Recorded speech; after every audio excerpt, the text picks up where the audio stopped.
வாங்க ஸ்டூடெண்ட்ஸ் கேலரிக்கு ஏற்கனவே நம்மக்கிட்ட இருந்த ரெகுலர் ஸ்கேல்ஸு உடன் scale prism scale folding scale flexible scale அதெல்லாம் பார்த்துருந்தேன். நான் அப்பயே சொல்லியிருந்தேன் மல்டி ஃபங்க்ஷனல் ஜாமெட்ரிக்கல் ஸ்கேலும் நம்மக்கிட்ட இருக்குது அப்படின்னு. அதை பற்றின வீடியோ தான் இன்றைக்கி. இப்போ நீங்கள் பார்த்துட்ருக்கிறது தான் மல்டி ஃபங்க்ஷனல் ஜியோ ஸ்கேலு.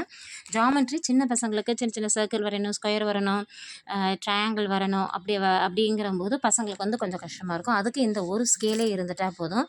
உங்களுக்கு பசங்க சர்க்கிள் போடுறதுக்காக இருக்கட்டும், எக்ஸகன் அண்டு ட்ரையாங்கிள் இதெல்லாம் போடுறதுக்கு, ஸ்கொயர், ரெக்டாங்கிள், கியூபிக் இந்த மாதிரி ஜாமெட்ரிக்கல் ஷேப்ஸ் போடுறதுக்கு இந்த ஒரு ஸ்கேல் ரொம்பவே யூஸ்ஃபுல்லாக இருக்குது. நீங்கள் கண்டிப்பாக பசங்களுக்கு வாங்கி கொடுக்கலாம். ஜாமெட்ரிக்கு மட்டும் இல்லை, ட்ராயிங்ஸ் எல்லாம் பண்ணுற பிள்ளைங்களுக்கு சின்ன சின்னதாக ஃபேஸஸ் வரையணும், கொஞ்சம் சின்ன சின்னதாக ஏதாவது ஒரு பிக்சர் பண்ணணும் அப்படிங்கும்போது இந்த ஸ்கேல் அவங்களுக்கு ரொம்பவே யூஸ்ஃபுல்லாக இருக்கும். கண்டிப்பாக நீங்கள் ஷாப்புக்கு விசிட் பண்ணி பசங்களுக்கு இந்த ஸ்கேல் வாங்கி கொடுங்க. அவங்களுக்கு ரொம்பவே யூஸ்ஃபுல்லாக இருக்கும். நம்ம சேனலை சப்ஸ்கிரைப் பண்ணி, கமெண்ட் பண்ணி, ஷேர் பண்ணி, லைக்ஸ் கொடுத்துருங்க.